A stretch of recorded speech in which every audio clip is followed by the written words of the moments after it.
দাওয়াতে তাবলীগের যে মেহনত, এটা নবীওয়ালা মেহনতের নাম। ইলিয়াস রহমাতুল্লাহ আলাইহি তো দুবারা এক কৌশলে জিন্দা করেছেন। এই নবীওয়ালা মেহনত যিনি শুরু করেছেন তিনি নবী আর রাসূলগণ। আদম থেকে শুরু করে এই মেহনত শুরু হয়েছে, ঠিক কিনা বলেন? পৃথিবী সূচনার শুরু থেকেই এই দাওয়াতে তাবলীগের মেহনত হয়। কেউ কেউ প্রশ্ন করতো, তবলিগ পাইছে কই? দোস্ত, তুমি কোরআন বুঝো, হাদিস বুঝো, তারপরে জিগাইও তবলিগ কই পাইছে। কারণ তবলিগ কারো বাবার দেওয়া তবলিগ নয়, তবলিগ হলো আল্লাহর তবলিগ, আল্লাহর দিকে আহ্বান। এদেশের নবী রাসূলগণ করেছে। পৃথিবীর এই জমিনে যত নবী রাসূলের সব নবী রাসূলের কাজ ছিল দাওয়াতে তাবলীগের কাজ, ঠিক কিনা বলেন? দুইটা কথা না কইলে তো ওই তুই না, ওইব ওই তুই না, দুইটা কথা কোনই লাগবো, কইতাম নি বুঝতে 5টা মিনিট লই, কয় আধা ঘন্টা আয়া পড়ছে, কয় আধা ঘন্টা। मैं आया नहीं हो बुलाया गया हो, বলেন না নারায়ে তাকবীর। শেষ পর্যন্ত থাকবেন তো, একটু জোরেই থাকবেন। যেই তেলাওয়াত আনসারী হুজুরে অনেকে দেখছেন না, জুবাইর আহমদ আনসারী হুজুরে দেখছেন অনেকে, অনেকে দেখেন না, এমন আছে সবাই দেখেন না, দেখছেন সবাই দেখছেন। আল্লামা আনসারী হুজুরের রেখে যাওয়া এক উত্তরসূরি, এক আদর্শের নাম নুরুল আমিন ফরিদি। চিল্লা কোন আল্লাহু আকবার। দেখবেন না মানুষ পঙ্গফলের মতো ডুববে ভিতরে।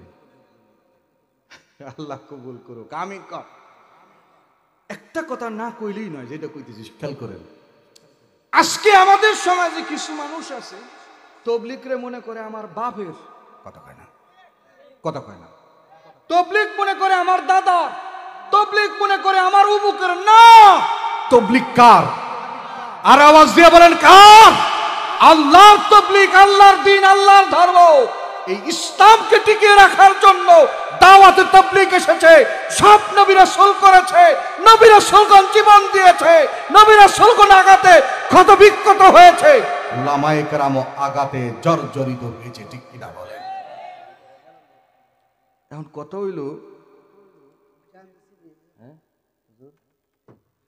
তবলীগ করবেন কার?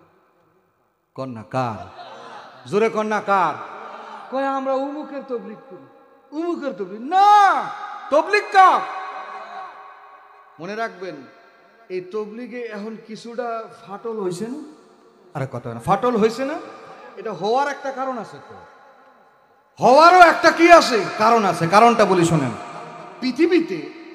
পৃথিবীতে দাওয়াত ও তাবলীগের মতো কোনো পিওর কোনো জামাত ছিল না, ঠিক কিনা বলেন? কোনো জামাত ছিল না পৃথিবীর এই জমিনে। এক নম্বরে পিওর একটা জামাত ছিল দাওয়াত তাবলীগ। আল্লাহ নিজেই বলছেন, কুরআনুল হাকিমে আল্লাহ তাআলা ঘোষণা করে দিয়েছিলেন। হ্যাঁ, কুরআনুল হাকিমের মধ্যে ঘোষণা আছে না, সবচেয়ে পিওর জামাত, সবচেয়ে ভালো কথা কার? যে আল্লাহর দিকে। ওয়ামান আহসানু কাওলাম মিম্মান দাআ ইলাল্লাহ, ওয়ামান আহসানু কাওলাম মিম্মান দাআ ইলাল্লাহ ওয়া আমিলা সালিহান ওয়া ক্বালা ইন্নানি মিনাল মুসলিমিন। ওই ব্যক্তির থেকে ভালো কথা আর কার হতে পারে যে মানুষকে কার দিকে ডাকে? কথা কয় না, কার দিকে ডাকে? আল্লাহর দিকে ডাকে। এর থেকে ভালো কথা আর কি হইতে পারে? কিন্তু এই কথার মধ্যে ইহুদিরা বেজাল ঢুকাই দিছে, কথা কয় না। ইহুদি নাসারা খ্রিস্টানদের চক্রান্ত, খ্রিস্টানদের যারা সফল, আমরা তাদের ষড়যন্ত্র বুঝতে পারি না, তারা সফল। কারণ বিশ্ব ইজতেমা বাংলাদেশে হয়, আমরা দেখেছি। বিশ্ব ইজতেমা আওয়ামী লীগ যায় নাই, কথা বলে না, যায় নাই। বিএনপি যায় নাই, বিএনপি গেছে, জামাত গেছে, জাসদ গেছে, ঘাসদ গেছে। বাংলাদেশের এই জমিনে বেদাতিরা পর্যন্ত মাজার পূজারীরা পর্যন্ত তাবলীগে গেছে, বলেন না কেন যায় নাই? সব গেছে, সব গেছে। এটা নাস্তিক বেঈমান ইহুদিদের সহ্য হয় না। কারণ এমন দুর্বার গতিতে, এমন কৌশলে এই দাওয়াত ও তাবলীগের মেহনত চলছিল। শুধু বাংলাদেশ নয়, আমেরিকা, লন্ডন, এমন এমন জায়গায়ও দিন ধর্ম এই দাওয়াত ও তাবলীগ পৌঁছেছে যেখানে কাফেরদের গির্জা পরিবর্তন হয়ে মসজিদ হয়েছে। চিল্লা বলেন আল্লাহু আকবার, আরো জোরে বলেন না আল্লাহু আকবার। এটা কিন্তু নাস্তিকদের সফল হয় নাই, বেঈমানদের ষড়যন্ত্র ছিল যে এটার মধ্যে একটা ফাটল সৃষ্টি করে দিবে। এই ফাটলটা হইছে, ঠিক কিনা বলেন? এজন্য আমাদের উচিত এই ফাটলের জোড়া লাগানো। কথা বলেন না কেন? ফাটলের জোড়া লাগানো আমাদের উচিত কিনা? একসঙ্গে আমরা খেয়েছি, একই ভাতে খেয়েছি, তাই নাই? একই প্লেটে খানা খেয়েছি। আমার ভাই সে বুঝতেছে না, আলেমদের পক্ষ ছেড়ে দিয়েছে। আচ্ছা, পৃথিবীর ওলামায়ে কেরাম, এদেশের সকল ওলামায়ে কেরাম তাবলীগ বুঝে না? কোনটা হক কোনটা না হক বুঝে না? এটা কি আমনে বুঝবে? কোনটা হক কোনটা না হক আলেমে বুঝবে। কথা বলেন না কেন? এক বাচ্চা চুল বড় হয়েছে তো নাফিতরে ডাক দিছে, নাফিত আমার চুলটি কেটে দে।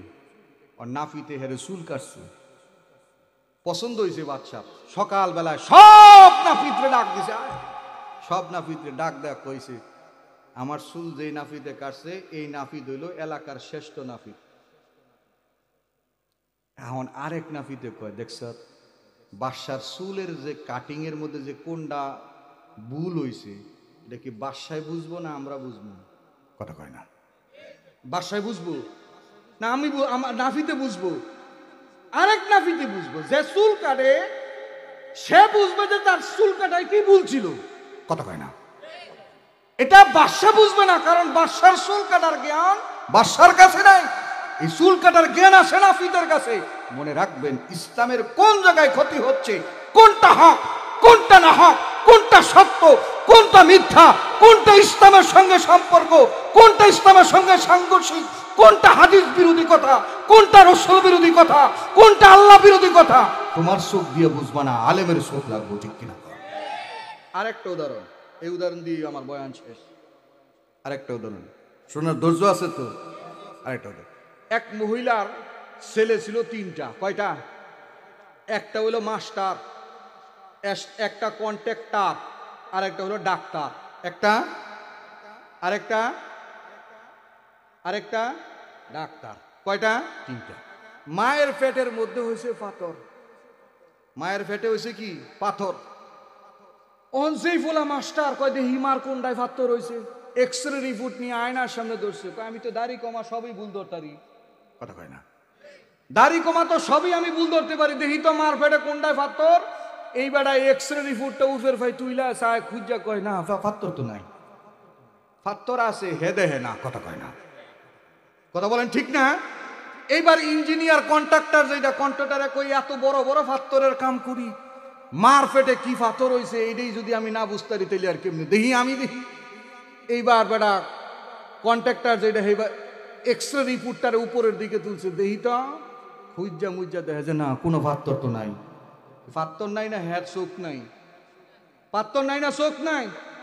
এবার ডাক্তারে কয় দেখি, ডাক্তারের উপরের দিকে তুলছে, তুইল্লা কয় মার ফেডের ভিতরে 12টা পাথর আছে। বলেন না আল্লাহু আকবার।